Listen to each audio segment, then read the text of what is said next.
In the beginning, there was darkness, and then, bang, giving birth to an endless expanding existence of time, space, and matter. Every day, new discoveries are unlocking the mysterious, the mind-blowing, the deadly secrets of a place we call the universe. The destruction of planet Earth. The idea has inspired endless prophecies, predictions, and science fiction stories. One can imagine all kinds of exciting scenarios. Instant vaporization. Extreme spaghettification. Antimatter devastation. Now, leading experts in the fields of astronomy and astrophysics devise their own plots to destroy the Earth. You would have buildings melting. Matter would turn into goo. Everything that's held together by gravity would disintegrate. It's an explosive way to uncover the extreme science of our planet and the universe. Get set for 10 visions of terrestrial termination, 10 ways to destroy the Earth. Don't try this at home.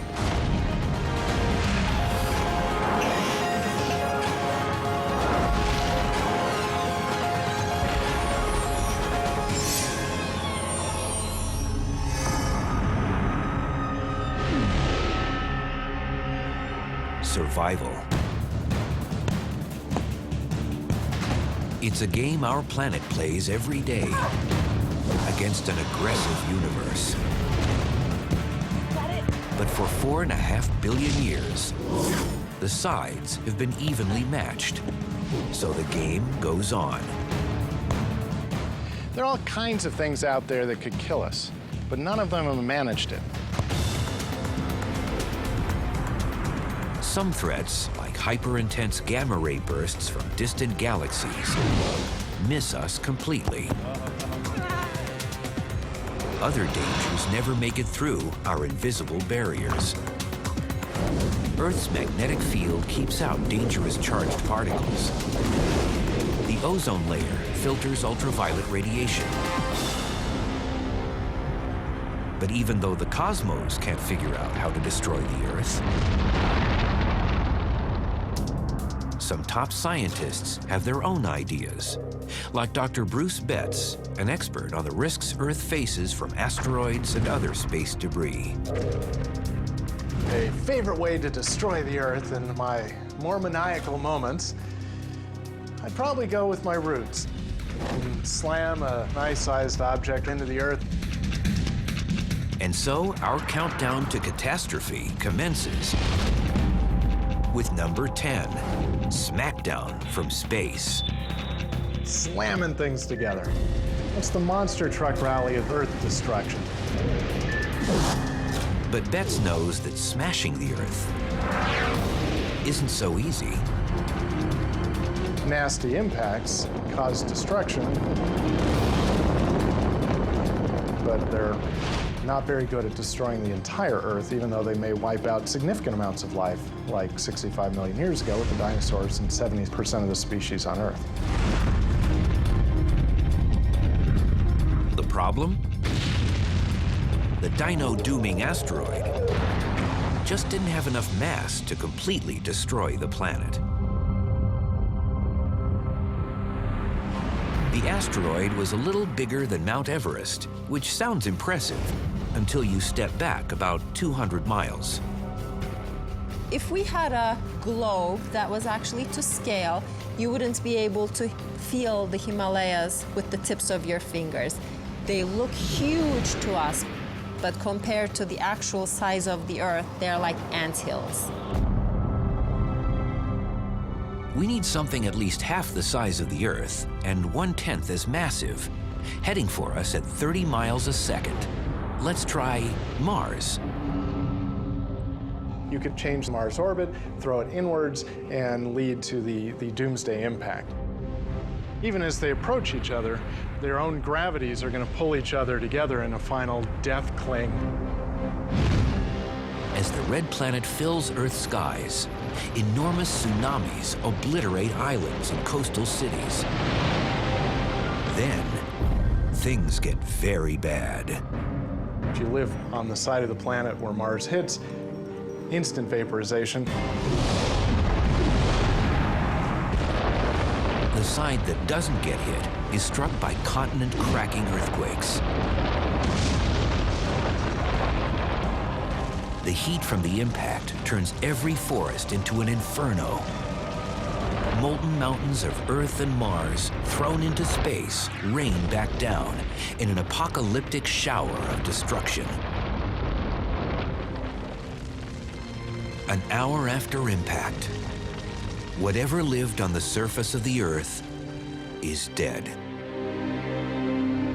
But Earth is so big, 6 billion trillion tons of rock and metal, that even a direct hit from Mars would leave the planet itself damaged, but essentially intact. Really destroying the Earth requires something bigger hitting us, like our sister planet, Venus. You're talking a very similar diameter, and you're talking over 80% of the mass of Earth. So if Venus comes at us and hits the Earth, we're toast. Both worlds shatter. Huge fragments shoot into space. But planetary rubble will also fall back and coalesce into an Earth-Venus amalgam, bigger than either original planet and as dead as the Moon. Definitely a good way to destroy the Earth. But how likely is it? 4.5 billion years ago, something as big as Mars did hit us. The early molten Earth was still cooling when a smaller planet struck us hard. It's like a ball hitting in the sand, knocking a bunch of particles. The object blew off part of the Earth's crust and formed a disk of debris around the Earth. From that debris, the Moon formed quite shortly thereafter. But while planetary impacts are possible, Venus is more than 23 million miles from Earth, and Mars is at least 35 million miles away. So how would you get them from there to here? Planets are normally in very stable orbits. But what if something happened that threw a planet completely out of its normal orbit? Mercury, the innermost planet to the Sun, has a rather elliptical orbit. It's subject to various gravitational perturbations by other planets. Such changes in Mercury's orbit can also indirectly affect the orbits of other planets, and in particular, Mars could take on a trajectory that could someday intersect the orbit of the Earth.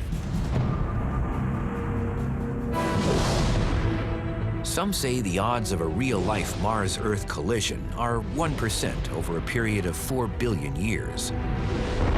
Not likely enough to worry about, but not impossible. Imagine that there's a single fly in this entire stadium, and it's flying from goalpost to goalpost. If I just go like this with my hand, what are the chances that I'm going to catch that fly? You wouldn't say it's 0, because there's no real reason why it can't happen, but you would say it's extremely small. Planetary impact is one way to destroy the Earth, but we're just getting started.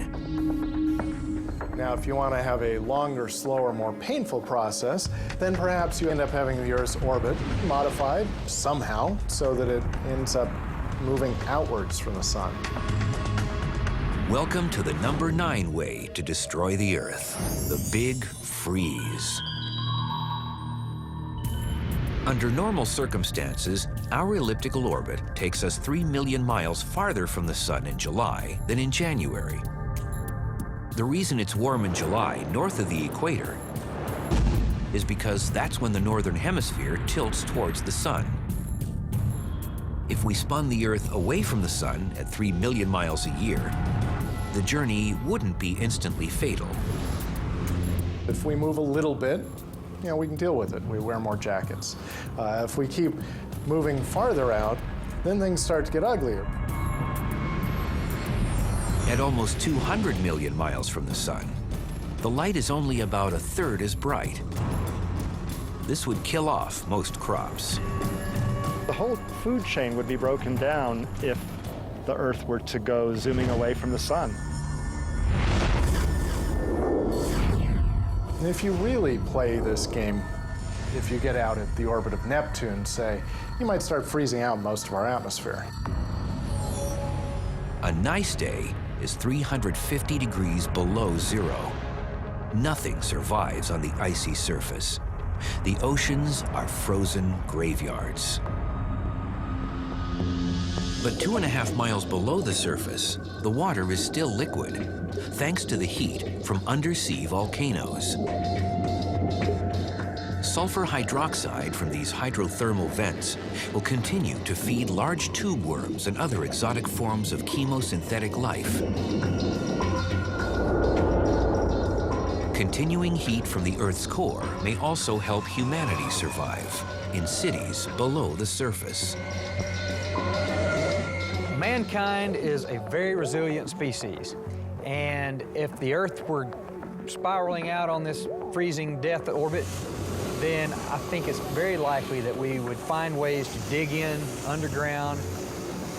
You could use the geothermal energy to convert some of the frozen materials back into the liquids and turn some of the water into oxygen and gases that you need.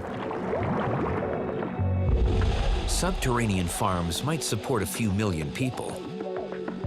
It might not be pretty, but the planet, and at least a fraction of its people, could survive.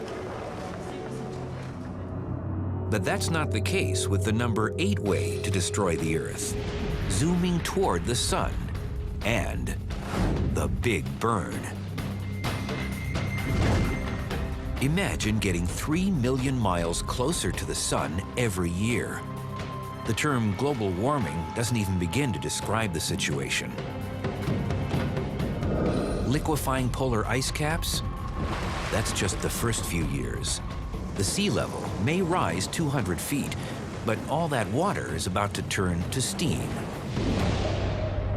If you move to where Venus is, a third of the way in towards the sun, you're going to get to the point where you start losing the liquid water and it's going to be going to vapor.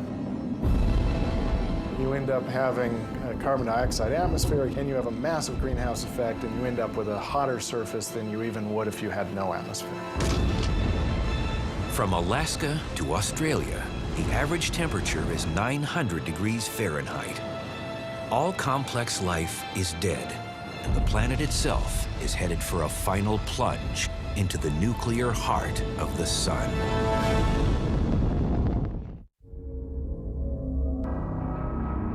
Astronomers and astrophysicists have come up with 10 ways to destroy the Earth.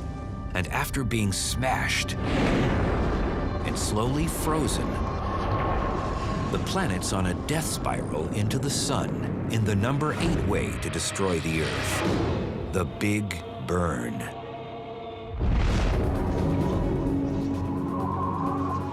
Dead, barren, and choked with greenhouse gases, the Earth is now just a few million miles away from the star that once gave it life. Eventually, all that we would have left would probably just be a big ball of burnt, charred cinder that's moving closer and closer to the sun. And as you got really close to the sun, even that would be vaporized away. The vapor is going to be moved away by effects like the solar wind. You're going to strip it off. And I suppose for some brief period, it would look like a comet. At last, only the core remains.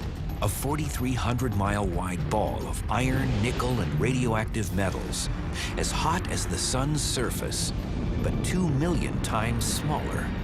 And that's what would end up actually colliding with the sun.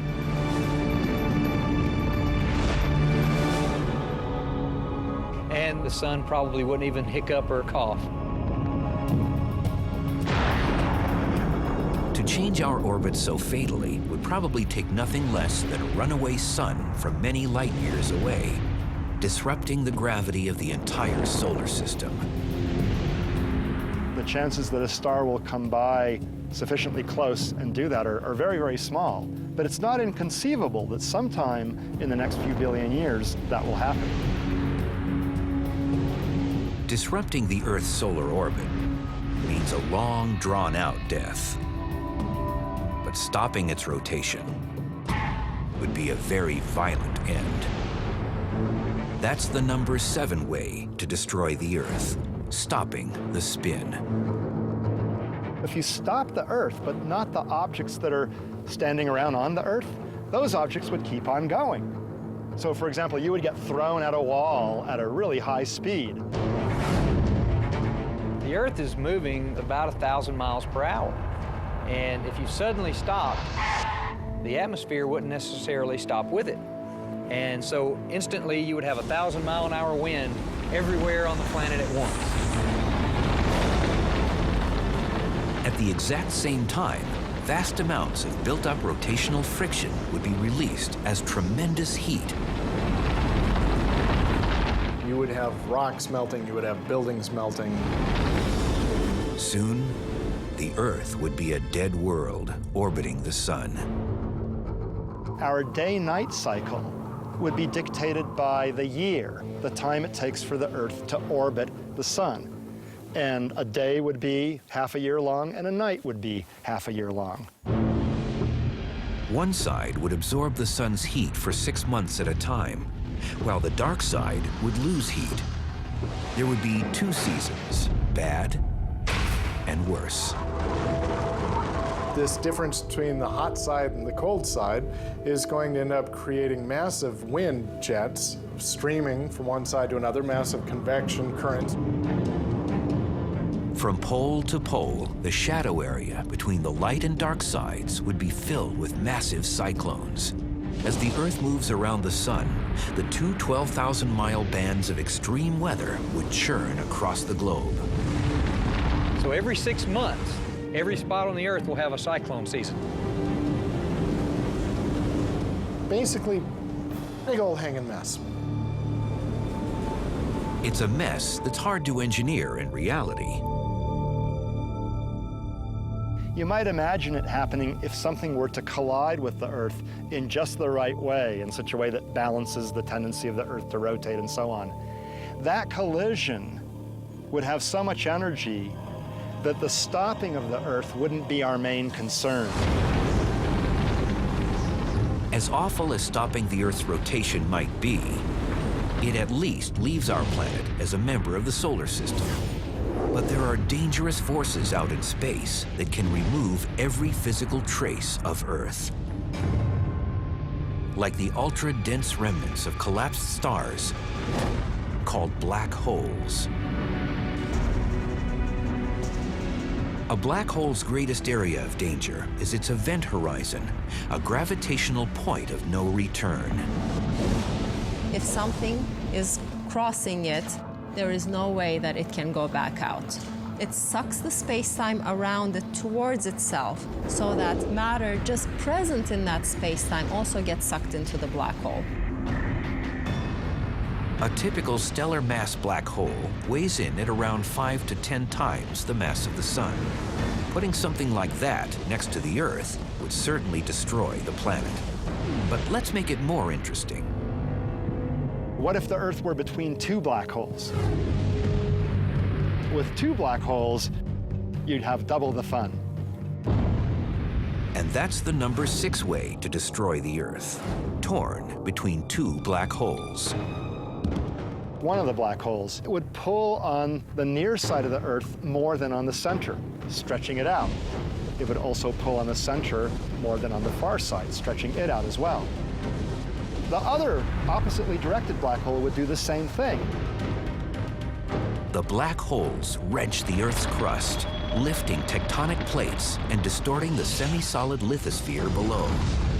Molten magma triggers apocalyptic volcanic eruptions, and the black holes keep most of the ash and dust from falling back to Earth. In the oceans, huge tides rise and never fall. As parts of the planet fall into the black holes, matter and gases turn into deadly energy. The stuff falling into the black hole will be bursting out X-rays. And these X-rays would flood the planet and kill everybody pretty quickly. Meanwhile, Earth is being stretched to its breaking point. They would be stretching the Earth in opposite directions, and it would be like that famous business of tying horses to the four limbs of someone, tearing them apart. Will the stretched out planet forever link the black holes? Or will it snap in half? On the list of 10 ways to destroy the Earth, number 6 finds the planet in very bad shape, torn between two black holes. It's a gravitational tug of war, with Earth as a rope that can't withstand the strain.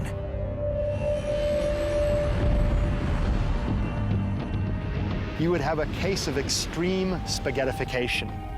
Earth would be pulled in each direction, stretched in two directions toward both black holes, and eventually ripped apart. And then those pieces would get ripped apart. And those pieces would get ripped apart. After the last spaghetti strands of Earth are violently sucked into the event horizons, the two black holes will be bookends on the empty shelf where Earth once stood.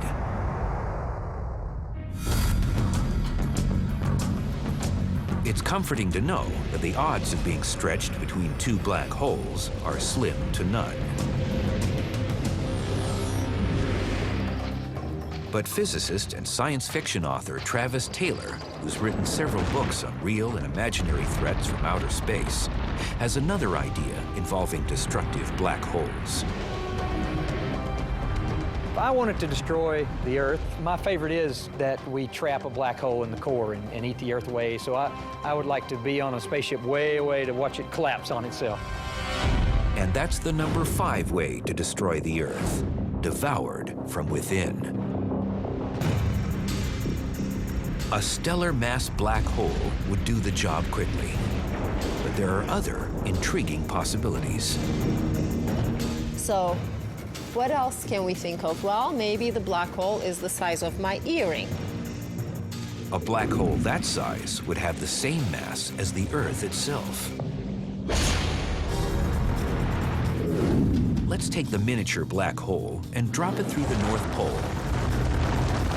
Assume the speed and angle are just right to have it end up rotating in the center of the Earth. Right away, we'd know something was very wrong.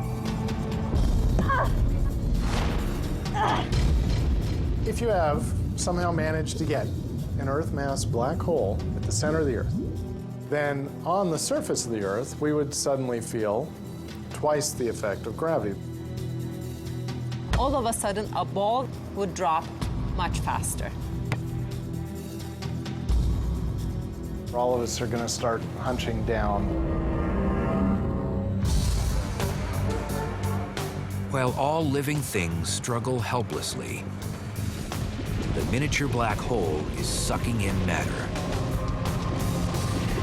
The more it eats, the closer Earth comes to doomsday. As it's pulling the material in, all the material above it is going to be collapsing. So we will be having enormously massive earthquakes going on, shifts in the crust. There'd be new volcanoes because new places where the magma can pop out or would appear due to this black hole. So one can imagine all kinds of exciting scenarios. After months of increasing cataclysms, the finale will take less than an hour. The Earth will start to collapse on itself, and then that part would be eaten by the black hole too. Perhaps the Himalayas will be the last place on Earth to survive before they too fall through the event horizon to disappear forever. If you were up in a spaceship and watching it, it would probably look like you took an eggshell and somehow crushed it from the inside out. If you could attach a string at every point to the inside of the eggshell and yank it all at once, you would see it just immediately collapse on itself.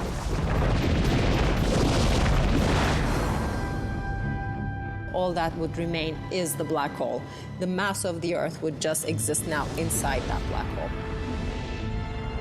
no one has ever found an Earth-mass black hole. Normal black holes only form from the supernova death of stars that were at least 10 times more massive than the Sun. But black holes with 1 million times less mass might be out in the universe. According to one hypothesis, shortly after the Big Bang, there was so much matter packed so densely together that millions of miniature so-called primordial black holes could have been formed without the need of dying stars. We don't know of the existence of such black holes, but they could exist and they could devour the Earth. Probably we don't want to go and find one of these just to try it out. But could we create a mini black hole right here on Earth? Perhaps with a particle accelerator like the Large Hadron Collider in Europe? That's what Justin L. from Salt Lake City, Utah wanted to ask the universe. So he texted us. Can a super collider cause a black hole? Justin, great question. A lot of physicists would like to know whether the Large Hadron Collider will produce mini black holes. In principle, it can if it compresses a lot of material into a sufficiently small volume. Then it'll produce a black hole. But don't worry, such black holes will quickly evaporate and they won't devour the Earth.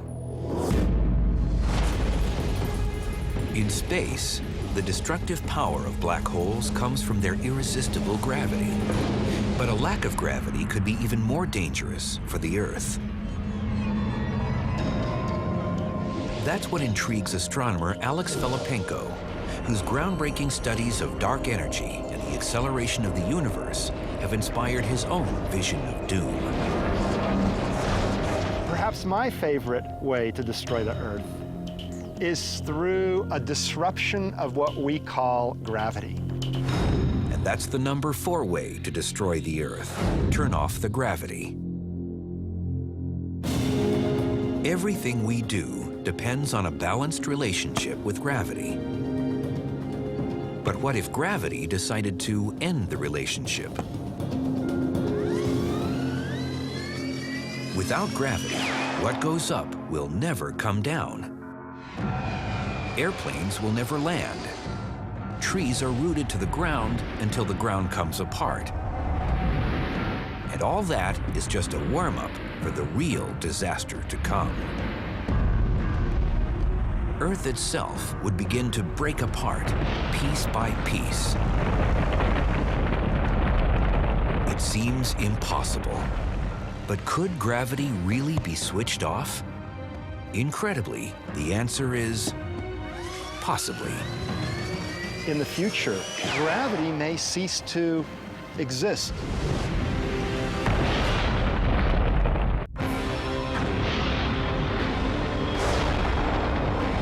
Of the 10 ways to destroy the Earth cooked up by astronomers and astrophysicists, one of the most incredible is number 4, turn off the gravity.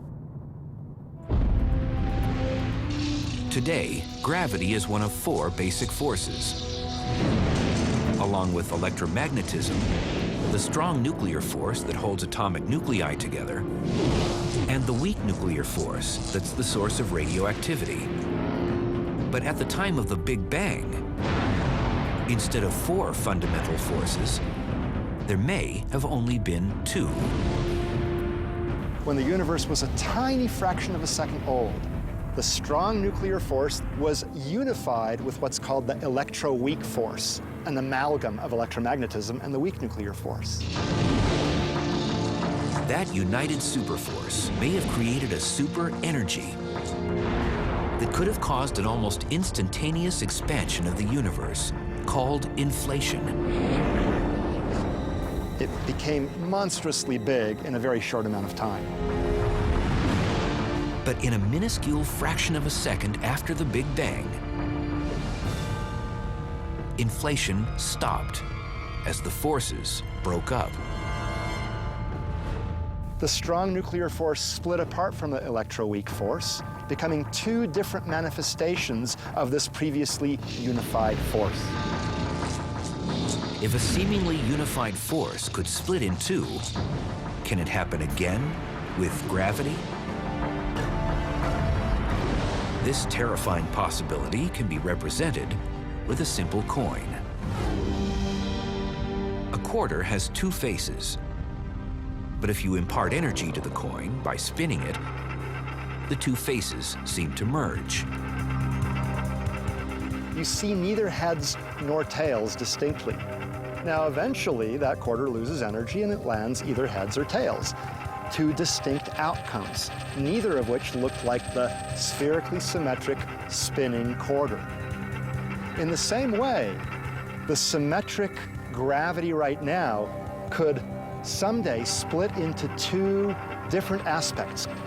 Each of these two new forces would behave in a way distinct from the current behavior of gravity.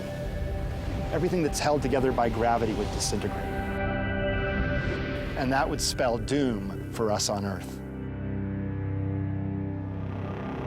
Human bodies would remain intact because they're held together by electromagnetic forces, not gravity. But everybody on Earth would fly up to suffocate in space, while the Earth itself would come unbound, no longer held together by gravity. Jupiter and the other gas giants would dissipate. The Sun, whose gravity once spun the planets like balls on strings, would fly to pieces. Most of the sun is all big hot ball of gas anyway, and it's held there by its own gravity. So what you would probably see is a star drift away rather quickly. The sun wouldn't be held together, the galaxy wouldn't be held together, everything would be drifting apart.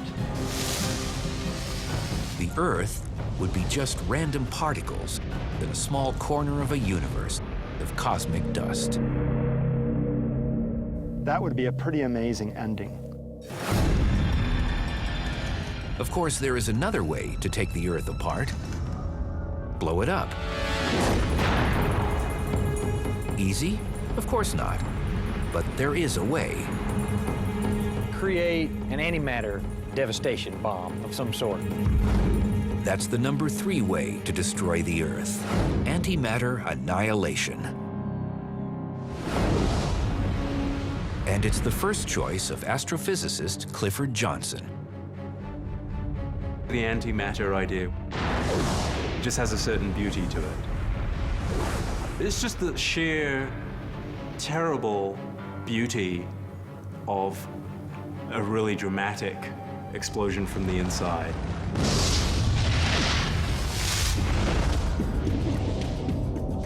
Antimatter is just like matter, only the opposite. And matter and antimatter destroy each other in a blaze of glory. So basically, this is Einstein's equals mc squared in action. You can take this matter and antimatter and combine it together and release pure energy. Just 1 pound of antimatter, annihilating 1 pound of matter, would pack 44 megatons of explosive punch, as much force as a thermonuclear bomb. But destroying the Earth would take a lot more. According to some estimates, you'd need at least 100 trillion tons of antimatter. So thinking of the size of the stadium, we would have to fill millions of stadiums with antimatter before it could interact with the matter on Earth to actually release enough energy to unbind it. But if you really want to try, there's an antimatter factory just 93 million miles away.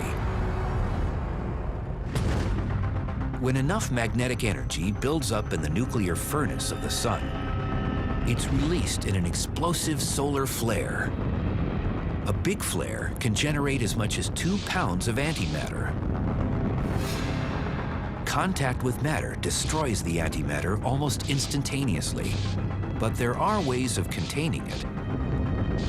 You can suspend it without touching it by using various kinds of electric and magnetic fields. So you can keep a quantity of antimatter suspended indefinitely. So all you have to do is collect and store antimatter from around 100 quadrillion solar flares. Once you've got your 100 trillion tons of antimatter, just transport it to Earth and turn off the electromagnetic field so it can come in contact with normal matter. Maybe put it at the center of the Earth somehow, and then let it do its thing. It'll explode outward and simply rip everything apart. But while an antimatter explosion would be instantaneous, collecting all that antimatter would take tens of billions of years. We only have so many solar flares a year. It would take many, many, many years to capture and store enough antimatter to really create a very appreciable sized bomb. Physicists know that antimatter isn't the only type of particle that could liquidate the planet. The number 2 way to destroy the Earth is a case of destruction through transformation, transformed by strange matter. This is big trouble that starts at a tiny level, smaller than protons and neutrons, in the weird world of quarks. Particles with names like up, down, and strange. Try not to get hung up too much on the semantics of what a quark is. You might want to say it's a subatomic particle, a thing that makes up the other things. Some physicists theorize that an equal number of up, down, and strange quarks would make up a strangelet, a particle of something called strange matter. What makes it so strange is that it might change the physical nature of whatever it touches, like ice cooling the water around it, only far more extreme. They like to turn other things into strange things. They like it all to be strange. Imagine everything on Earth and the Earth itself turning to inorganic mush, all because of a subatomic strangelet. Fortunately, there aren't any strangelets on Earth. But inside the collapsed suns called neutron stars, it might be possible for the immense gravity to press together up, down, and strange quarks into strange matter. We are getting very close to the answer. We might know in the next few years. So if you did find a microscopic lump of strange matter in a neutron star, somehow got it back to Earth and dropped it, say on the top of the Empire State Building, what would happen? A, nothing, or B, All these strange quarks could change the state of matter here on Earth. a chain reaction has begun. The strangelets are reacting with ordinary matter. The Earth is changing. But into what?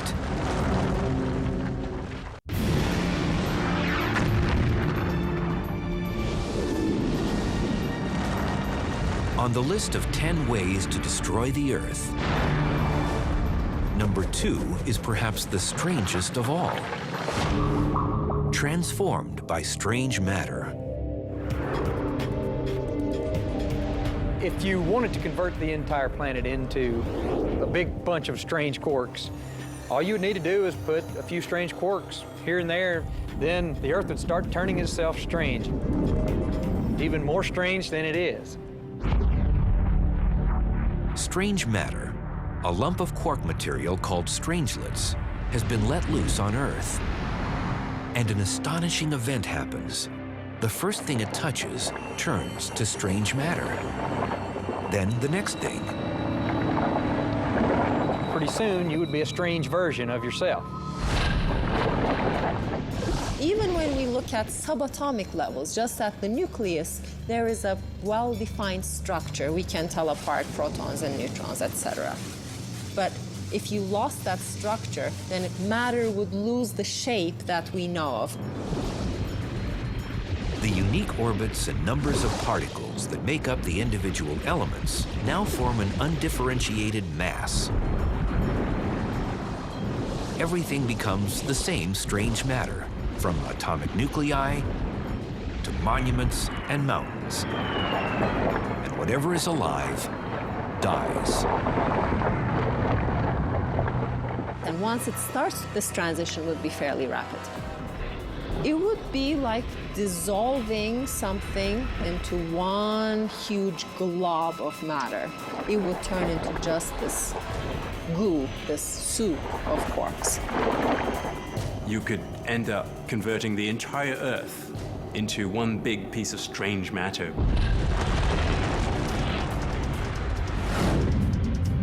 Primordial black holes, the end of gravity, antimatter and strange matter. Does theoretical physics have an even more bizarre way to destroy the Earth? Yes. In fact, astrophysicist Ferial Ozel is ready to obliterate the Earth, along with the entire fabric of reality. I think my favorite way of blowing up the Earth would have to be some kind of huge phase transition in the universe. This would just take us into another state. It's the #1 way to destroy the Earth, when parallel worlds collide.